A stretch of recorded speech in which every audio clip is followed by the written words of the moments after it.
E aí pessoal, beleza? Nessa aula nós iremos falar sobre o John Locke, só que antes que nós falemos sobre o John Locke, eu gostaria que ninguém copiasse o que está escrito aqui no quadro, porque eu irei posteriormente postar no grupo para que assim todos possam ter acesso. Bom, o John Locke escreveu várias obras importantes, dentre as quais nós podemos destacar o ensaio sobre o entendimento humano. E a sua filosofia pode ser considerada anti-especulativa, anti-metafísica, isto é, ela possui um caráter empirista. Bom, agora nós iremos fazer uma comparação entre o John Locke e o René Descartes. Bom, o John Locke acreditava que todas as ideias em seu entender são derivadas de percepções sensíveis, ao passo que o Descartes acreditava que as ideias já são inatas. E além disso, para o Locke, o conhecimento é resultado da forma como nós trabalhamos, da forma como nós elaboramos, certo? Dados, elementos que são fornecidos pela sensibilidade por intermédio da experiência. Beleza? Era isso que ele acreditava. E além disso, ele vai falar sobre a mente, um termo muito importante. Ele fala que a mente é uma folha em branco, é uma tábula rasa. Quem fala em folha em branco, quem fala em tábula rasa é John Locke. Mas o que ele quer dizer com isso? Folha em branco, tábula rasa. Ele quer dizer o seguinte, que nessa folha em branco, nessa tábula rasa, se inscrevem os dados fornecidos pela experiência. É claro, John Locke é empirista.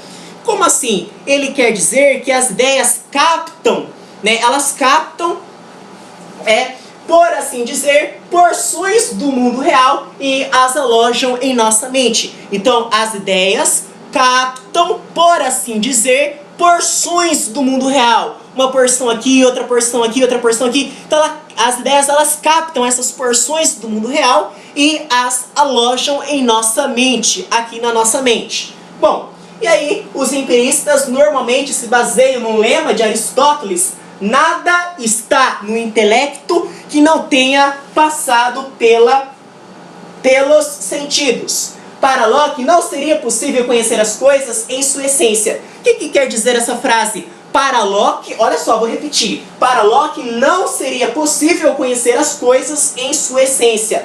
Aqui revela o seu ceticismo. Quer dizer que a gente não pode conhecer as coisas apenas basicamente pela sua essência. Aí denota um certo ceticismo. Bom, e aqui nós temos a natureza humana e política em Locke. Considerava como ponto central da vida em sociedade a possibilidade de entendimento entre os homens. Daí vem a sua obra importante, o ensaio sobre o entendimento humano, Aí, aqui, é questão de prova. A sociedade é produzida a partir da reunião ou organização de indivíduos racionais, em busca de garantias quanto à defesa e manutenção de suas próprias vidas, da liberdade, palavra-chave, liberdade, e de seus bens materiais. Então ele fala que existe um certo entendimento entre os seres humanos, a fim de se buscar algumas garantias, como liberdade, por exemplo. Bom, e aí ele fala, o John Locke, dos direitos naturais. Ele fala que os direitos naturais são inalienáveis. Inalienáveis são os nossos direitos naturais. Bom, e aí ele fala do Estado. O Estado existe para servir a sociedade. Essa é a função do Estado. O Estado existe para servir a sociedade. É essa a função do Estado. Bom, e não o contrário, como defendiam as teorias voltadas para a legitimação do absolutismo. Então lembra daquelas ideias absolutistas que eram voltadas para a legitimação do absolutismo? Então é totalmente diferente dessas ideias que eram voltadas para a legitimação do absolutismo. Bom, outra coisa, ele colocou-se contra o Estado absolutista, é o que nós acabamos de falar. E aqui é importante, pergunta de prova: o governo existe para garantir a vida, a liberdade e a propriedade dos cidadãos. Então, se perguntar numa questão lá de Minas Gerais, né, uma questão aberta. Segundo Locke, para que serve o governo? O governo existe. Para que ele existe? Ele existe para garantir a vida, palavra-chave, a liberdade e a propriedade dos cidadãos.